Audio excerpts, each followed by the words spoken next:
سورۃ آل عمران کی آیت نمبر 154۔ الحمدللہ وکفی وسلام علی عبادہ الذین اصطفی، خصوصاً علی سید الرسل وخاتم الانبیاء وعلى آلہ واصحابہ الاتقیاء،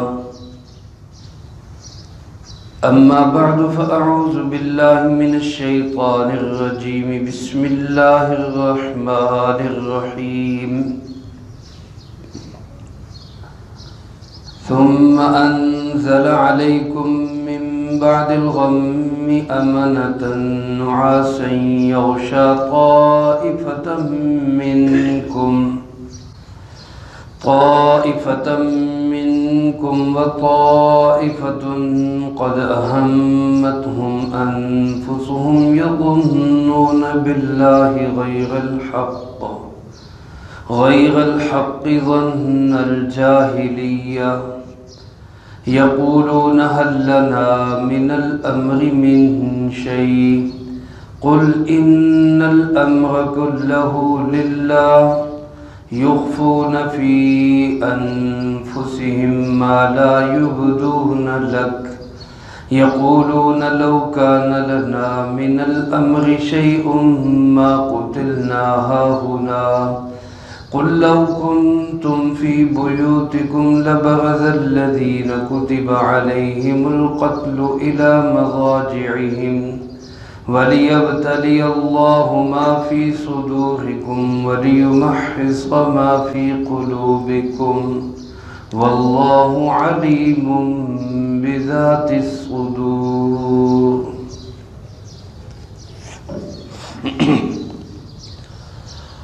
ثم انزل علیکم من بعد الغم، پھر اللہ تعالیٰ نے اس غم کے بعد تم پر اتارا امنتاً، امن اور سکون، نعاساً، وہ ایک اونگ تھی، یغشا طائفة منکم، جو تم میں سے ایک گروہ کو ڈھانپ رہی تھی، وطائفة قد اہمتهم انفسهم، اور ایک گروہ تو ایسا تھا کہ جن کو اپنی جانوں کی فکر پڑی ہوئی تھی، یظنون باللہ، اللہ کے متعلق ایسے خیالات لا رہے تھے، غیر الحق، جو ناحق تھے، ظن الجاہلیہ، جاہلیت والے خیالات، یقولون، اور وہ کہہ رہے تھے، هل لنا من الامر من شیء،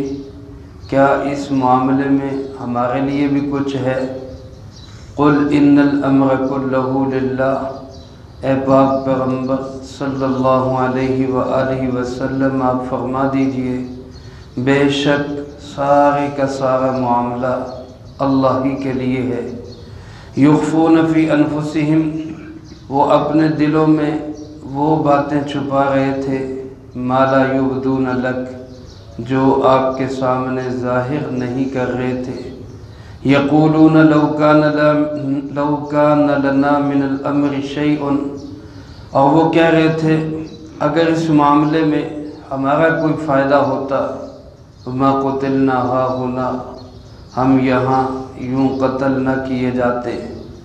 قل لو کنتم فی بیوتکم، اے پاک پیغمبر صلی اللہ علیہ وآلہ وسلم آپ فرما دیجئے، اگر تم اپنے گھروں میں بھی ہوتے، لبرز الذین کتب علیہم القتال، تو یقیناً وہ گھروں سے بھی نکل آتے جن کی تقدیر میں قتل ہونا لکھا گیا، الی مضاجعہم، اپنی قتل گاہوں کی طرف، ولیبتلی اللہ ما فی صدورکم، اور یہ ساری آزمائش اس لیے تاکہ اللہ جانچ لے تمہارے سینوں میں کیا ہے، وَلِيُمَحِّصَ مَا فِي قُلُوبِكُمْ، اور پاک کر دے تمہارے دلوں کو، وَاللَّهُ عَلِيمٌ بِذَاتِ الصُّدُورِ، اللہ سینوں کے بھید بھی جاننے والا ہے۔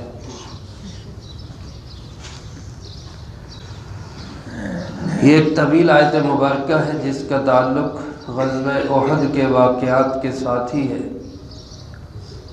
احد میں جیسا کہ آپ حضرات پچھلے 3-4 رکوع سے سنتے آ رہے ہیں، مختلف حالات و واقعات پیش آئے۔ اسلام کا یہ دوسرا معرکہ تھا۔ اس معرکہ میں ابتدائی طور پر فتح ہوئی، لیکن پھر ایک معمولی سی لغزش کی وجہ سے امتحان اور ابتلا میں مبتلا کیے گئے ایمان والے صحابہ اکرام رضی اللہ تعالی عنہم اجمعین۔ لیکن اس کے بعد اللہ پاک نے پھر دوبارہ اس کو فتح میں تبدیل کر دیا۔ کافر بھاگ گئے، ایمان والے اپنی جگہ پہ قائم و دائم رہے، اور جو لغزش، بھول، کوتاہی اور کمی ہوئی بھی تھی اللہ پاک نے اس کو معاف فرما دیا۔ حالات بڑے سنگین اور بڑے ہی کٹھن ہو گئے تھے، بالخصوص اس وقت جب مسلمان دونوں سائڈوں سے کافروں کے بیچ میں تھے۔ ایسے حالات میں اپنی جان کی پرواہ کیے بغیر جناب محمد کریم صلی اللہ علیہ وآلہ وسلم کا تحفظ کرنا، یہ انہی حضرات کے دل گردے کا کام ہے۔ اللہ صحابہ اکرام کی عظمتوں کو اور بلند فرمائے۔ میرے محترم دوستو، اس وقت ان میں کچھ لوگ ساتھ منافقین بھی تھے، کچھ ایسے بھی تھے کہ جو ظاہر ہے بہادری میں سارے انسان ایک جیسے نہیں ہوتے، کچھ نہ کچھ کمی ہو جاتی ہے۔ تو ایسے حالات میں بعض کا میدان جہاد سے مدینہ منورہ کی طرف جانا، اور بالخصوص جب کہ یہ خبر ملے کہ آپ صلی اللہ علیہ وسلم بھی شہید ہو گئے، یہ افواہ بھی پھیلا دی گئی تھی کافروں کی طرف سے، تو یہ کوئی فطرت کے خلاف نہیں ہے، بلکہ انسان فطرتی طور پر ایسے ماحول میں دل گرفتہ ہو جاتا ہے۔ اگر کوئی ایسی کمی، کوتاہی، لغزش، بھول ہوئی بھی تھی تو اللہ رب العالمین نے صحابہ اکرام رضی اللہ تعالیٰ عنہم اجمعین کے ساتھ صرف عفو و کرم کا معاملہ نہیں فرمایا، عفو و درگزر کا معاملہ نہیں فرمایا کہ اگلی آیت میں اعلان کر دیا کہ میں نے ان کو معاف کر دیا ہے۔ صرف اتنی بات نہیں، بلکہ اس سے بڑھ کر لطف و کرم کا معاملہ فرمایا۔ ایسے ماحول میں بھی صحابہ پہ اللہ کی رحمت کی بارش نچھاور ہوتی رہی ہے۔ اب ایسے مقدس لوگوں کے متعلق ہماری زبانیں ان کو بھونکے، ان کے بارے میں رقیق جملے استعمال کیے جائیں، یا ان پر نعوذ باللہ ان کی کمیوں کوتاہیوں کو عیب کے طور پہ ذکر کیا جائے، تو انسان اپنی عاقبت برباد کر رہا ہے، کسی کا نقصان نہیں کر رہا۔ دیکھیں میرے عزیز دوستو، بہت سارے لوگ ابھی پچھلے ہفتے دین کے دشمن لوگ ہیں، ٹی وی پہ بیٹھے ہوئے، میڈیا پہ بیٹھے ہوئے، خاص طور پہ ایسے اینکر جو موضوع ہی اس بات کو بناتے کہ صحابہ نے کیا کیا تھا۔ عقل کے اندر تمہاری مجال کیا ہے تم صحابہ کے بارے میں بات کر سکو؟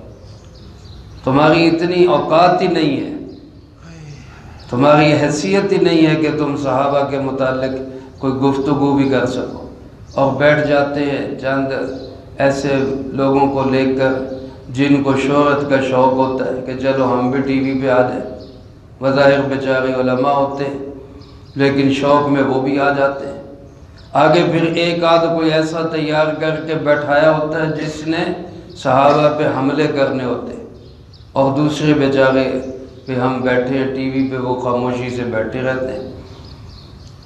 ابھی اس نے حضرت عثمان رضی اللہ تعالیٰ عنہ کے متعلق جو بکواسات کی ہیں قادری نامی مولوی نے، اللہ اس کو ہدایت دے۔ ہم تو یہی کہیں گے اس کے مقدر میں ہدایت ہے تو اللہ اس کو سمجھ دے، نہیں تو صحابہ کے دشمن کا اللہ بیڑا غرق کر دے، آمین آمین۔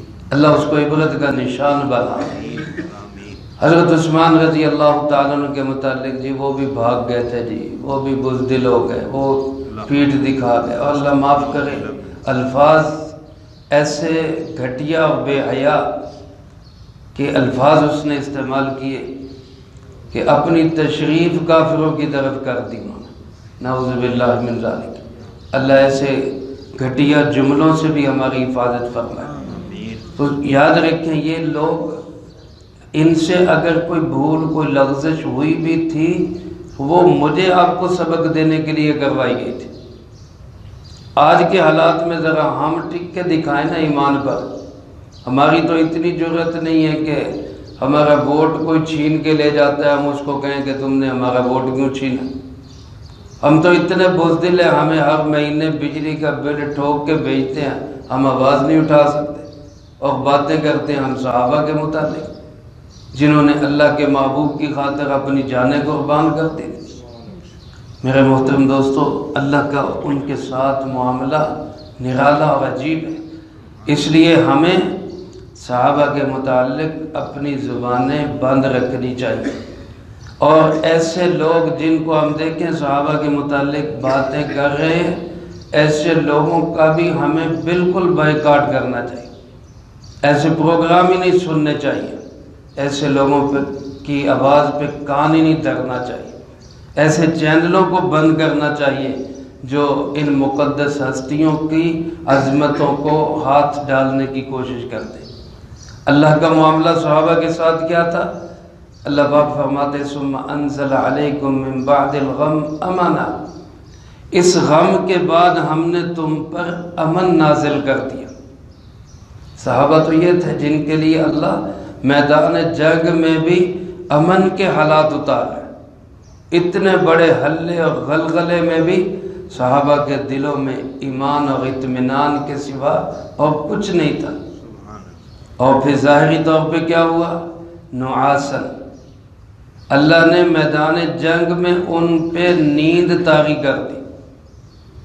سبحان اللہ، جنگ کا میدان ہو، دشمن سر پہ کھڑا ہو اور جان کے لالے پڑے ہوئے ہوں، ایسے ماحول میں نیند آ جانا اللہ کی بہت بڑی نعمت ہے، انسان کا جسم تر و تازہ ہو جاتا ہے۔ اور صحابہ فرماتے ایسی نیند آئی کہ ہمارے ہاتھوں سے تلواریں گر رہی تھی، ہم دوبارہ اس کو اٹھا کے قابو کر رہے تھے۔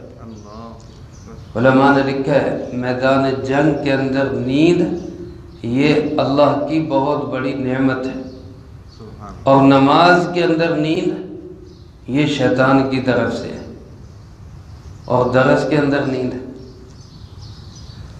یہ بھی میدان جہاد نہیں ہے، یہ نماز کی طرح ہے۔ تو درس میں قرآن کی طرف متوجہ ہونا چاہیے، اللہ کا قرآن پڑھا سنا جا رہا ہے، دھیان کے ساتھ سننا چاہیے، یہ نیند اللہ کی طرف سے نہیں ہے۔ جنگ کے میدان میں نیند کا آ جانا یہ اللہ کی نعمت ہے۔ ایسی نیند آئی یغشا طائفۃ منکم، جس نے تم میں سے ایک گروہ پہ چھا کر اس کو ڈھانپ لیا، یعنی زبردستی کی نیند اللہ نے مسلط کر دی تاکہ صحابہ کے دلوں کو سکون نصیب ہو جائے۔ اب بتاؤ صحابہ کے ساتھ اللہ کو کتنی محبت ہے۔ عفو و درگزر کا معاملہ نہیں، لطف و کرم کا معاملہ ہوگا۔ اللہ پاک ان کو زبردستی سلا کر ان کے دلوں کو اطمینان نصیب کرے۔ دوسرا گروہ تھا وَطَائِفَةٌ، ایک دوسرا گروہ تھا، اس گروہ سے مراد منافقین کا ٹول ہے۔ اگر ان کے متعلق آیات کچھ آئی ہیں تو اس کو صحابہ پہ چسپاں نہ کیا جائے۔ فرمایا ایک دوسرا گروہ تم میں ایسا تھا قد اہمتہم انفسہم، جن کو اپنی جانوں کی لالے پڑے ہوئے تھے، ان کو نیند نہیں آ رہی تھی، وہ بے چین تھے کہ ہماری جان نہ چلی جائے گی۔ اور یظنون باللہ غیر الحق ظن الجاہلیہ، وہ اللہ کے متعلق غلط قسم کے گمان کر رہے تھے جاہلیت والے، جیسے زمانہ جاہلیت میں اللہ کو وہ بے بس سمجھتے تھے، وہ آج بھی یہ سمجھ رہے تھے ہم ہار گئے، اللہ بے بس ہے، نعوذ باللہ۔ حالانکہ اللہ بے بس نہیں، یہ تو ایک امتحان ہوتا ہے۔ وہ الٹا کہنے لگے یقولون، کیا کہنے لگے؟ حل لنا من الامر من شیء، ساری جنگ میں ہمیں بھی کچھ ملا ہے، ہمیں بھی کوئی فائدہ ہوا ہے؟ یہ ایسے لوگ جو ہوتے ہیں یہ مفاد پرست ہوتے ہیں، دین کی محنت والے نہیں ہوتے۔ بعض لوگ اٹھیں گے، وہ کہیں جی 70 سال ہو گئے تبلیغ کرتے، کوئی فائدہ ہوا ہے؟ وہ کیا فائدہ لینا چاہتے ہیں؟ آپ کو مال چاہیے، آپ کو حکومت چاہیے، اقتدار چاہیے؟ اگر وہ چاہیے تو آپ تبلیغ والے نہیں ہیں، پھر آپ دین والے نہیں ہیں، پھر آپ دنیا کا کام کرنے والے ہیں۔ اور اگر آخرت چاہیے تو پھر وہ مل رہی ہے، کیونکہ آپ کے ذمے محنت ہے، نتیجہ نہیں ہے۔ لوگ کہہ دیتے ہیں جی علماء سیاست کر رہے ہیں، کیا مل رہا ہے جن کو؟ وہ کچھ لینے کے لیے نہیں کر رہے، اللہ کے دین کی حفاظت کے لیے کر رہے ہیں۔ وہ جتنی ہوگی کریں گے، جو نتیجہ کس کے ذمے؟ اللہ کے ہاتھ میں ہے، وہ جو نتیجہ ظاہر کر دے۔ ہمارے ذمے ہمارا کام تو محنت ہے۔ یہ سوچنا کہ مل کیا رہا ہے یہ منافقوں کا کام ہے، ایمان والوں کا کام نہیں ہے۔ کیونکہ یہ سوچنا کہ ہمارے پلے بھی کچھ پڑا کہ نہیں، اللہ رب العالمین کا ہی ہے سارا کچھ۔ ان الامر کلہ للہ، سارے کا سارا معاملہ کس کے ہاتھ میں؟ اللہ کے ہاتھ میں۔ لباب فرماتے یہ منافقین کا ٹولہ ایسا تھا، یخفون فی انفسہم ما لا یبدون لک، یہ اپنے دلوں میں وہ چیزیں چھپا رہا تھا جو آپ کے سامنے ظاہر نہیں کر رہا تھا۔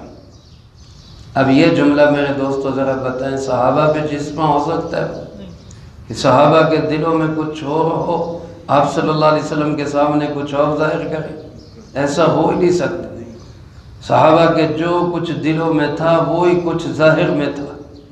وہ تو اتنے صاف گو لوگ تھے، اتنے صاف گو لوگ تھے کہ جب آپ فتح مکہ کے لیے گئے اور حضرت ابو سفیان جو ابھی حضرت نہیں بنے تھے، ابھی مسلمان نہیں ہوئے تھے، ان کو حضرت عباس رضی اللہ تعالیٰ عنہ پناہ دے کر اپنے ساتھ لے کر آئے، حضور کے خیمے میں لے کر آئے۔ حضرت عمر کی نظر پڑی ہے، وہ پیچھے تلوار لے کے بھاگے چلے آ رہے ہیں کہ اس کو تو ختم کرو۔ حضرت عباس بچا کے لے کے آ رہے، خیمے میں لا کے فرمایا حضور میں نے اس کو پناہ دی ہے، عمر سے بچائیں اس کو۔ آپ نے فرمایا جس کو عباس نے پناہ دی اس کو میں نے بھی پناہ دی، عمر اس کو کچھ نہیں کہنا۔ اور پھر ان کو دعوت دی، اللہ کی توحید کی طرف بلایا، اپنی رسالت کی طرف بلایا۔ اب یہاں دیکھیں لشکر کفار میں کھڑے ہیں، لشکر اسلام میں، استغفر اللہ نعوذ باللہ، لشکر اسلام میں کھڑے ہیں حضرت ابو سفیان رضی اللہ تعالیٰ، حضور نبی کریم صلی اللہ علیہ وسلم کے پاس کھڑے ہیں، دائیں بائیں صحابہ کھڑے ہیں، سر پہ حضرت عمر تلوار لے کے سوار ہے۔ حضرت ابو سفیان کیا کہتے ہیں؟ صاف گوئی دیکھیں، دل کی اور زبان کی ایک بات دیکھیں، فرمانے لگے کہ محمد صلی اللہ علیہ وسلم مجھے اللہ کی توحید تو سمجھ میں آتی ہے، آپ کی رسالت سمجھ میں نہیں آتی۔ اللہ کی توحید سمجھ آتی ہے کہ اللہ ایک ہے، اس کا کوئی شریک نہیں، لیکن آپ اللہ کے رسول ہیں یہ نہیں سمجھ میں آتا۔ میرے محترم دوستو یہ صاف گوئی تھی، ورنہ اس ماحول میں ڈر کے کہہ رہے تھے ہاں جی ٹھیک ہے جی جداں تسی کہنے، تلوار سر پہ کھڑی ہے لیکن صاف گوئی ہے۔ پھر آپ نے دعوت دی، پھر دعوت دی، پھر قمیض کا پلو پکڑ کے فرمایا کیا اب بھی میری رسالت سمجھ نہیں آ رہی؟ اللہ نے دل کھول دیا، دل پہ کیفیت طاری ہو گئی، شرح صدر ہو گیا، اللہ کے محبوب کی فکر تھی، دعا تھی، فوراً فرمایا کہ اب مجھے اللہ کی توحید بھی سمجھ آ گئی، آپ کی رسالت بھی سمجھ آ گئی، اور کلمہ پڑھ کے مسلمان ہو گئے۔ تو جب یہ لوگ اتنے صاف تھے، جو ایمان والے صحابہ، بڑے صحابہ، کبار صحابہ، ان کے دلوں میں بھلا میل ہو سکتا ہے؟ تو یہ جملے منافقوں کے بارے میں، جو دل میں چھپا رہے تھے وہ آپ کے سامنے ظاہر وہ نہیں کر رہے تھے۔ اس لیے ایسے آیات اور احد کے واقعات کو مسلمانوں کے اوپر، صحابہ کے اوپر چسپاں کر کے ان پہ حملے کرنا یہ اپنی عاقبت برباد کرنے کے مترادف ہے۔ علامہ ابن تیمیہ رحمۃ اللہ علیہ فرماتے ہیں صحابہ کے بارے میں جب باتیں ہوں اور بحث و مباحثہ ہو تو اس میں فرمایا کہ اکثر احادیث وہ ہیں جو من گھڑت ہیں، جھوٹی ہیں، صحابہ کے متعلق غلط بیانیاں کی گئی کہ وہ جی ایسے تھے، وہ جی ایسے تھے، اور اگر کوئی صحیح بھی ہے تو اس وقت میں کیا صورتحال تھی ہم اس کو نہیں جانتے۔ صحابی نے جو اس وقت اقدام کیا وہ اس وقت کے لحاظ سے بہترین اقدام تھا، پھر اگر اس سے کوئی غلطی بھی ہوئی ہے تو اللہ نے معاف کر دیا۔ جب اللہ معاف کر چکے تو ہمارا حق کیا ہے کہ ہم ان کے بارے میں بات کریں۔ اس لیے حضرت علامہ ابن تیمیہ فرماتے ہیں صحابہ کے اگر آپس میں بھی کچھ اختلافات ہوئے تو ہمیں اپنی زبانیں بند رکھنی چاہیے۔ آگے مزید اللہ پاک نے اس آیت مبارکہ میں ہمارے لیے کیا ہدایات ارشاد فرمائی ہیں اس کا تذکرہ انشاءاللہ اگلی فرصت میں ہوگا۔ اللہ پاک سے دعا ہے اللہ مجھے آپ کو سب کو قرآن و سنت کی صحیح سمجھ نصیب فرمائے، اور حضرات صحابہ کرام رضی اللہ تعالیٰ مجمعین کی عظمتوں کو دل میں بسانے کی توفیق نصیب فرمائے۔ اللہم انت السلام ومنک السلام تبارکت ربنا وتعالیت یا ذا الجلال والاکرام۔ اللہم اعنا علی ذکرک وشکرک وحسن عبادتک۔ اللہم احسن عاقبتنا فی الامور کلہا واجرنا من خزی الدنیا وعذاب الآخرہ۔ اللہم واقیتا کواقیت الولید، اللہم استر عوراتنا وآمن روعاتنا۔ اللہم انا نجعلک فی نحورہم ونعوذ بک من شرورہم۔ اللہم اکفنا بحلالک عن حرامک واغننا بفضلک عمن سواک۔ اللہم اکفنا کل مہم من حیث شئت ومن این شئت۔ رب اغفر وارحم وانت خیر الراحمین۔ رب ارحمہما کما ربیانی صغیرا۔ اللہم ربنا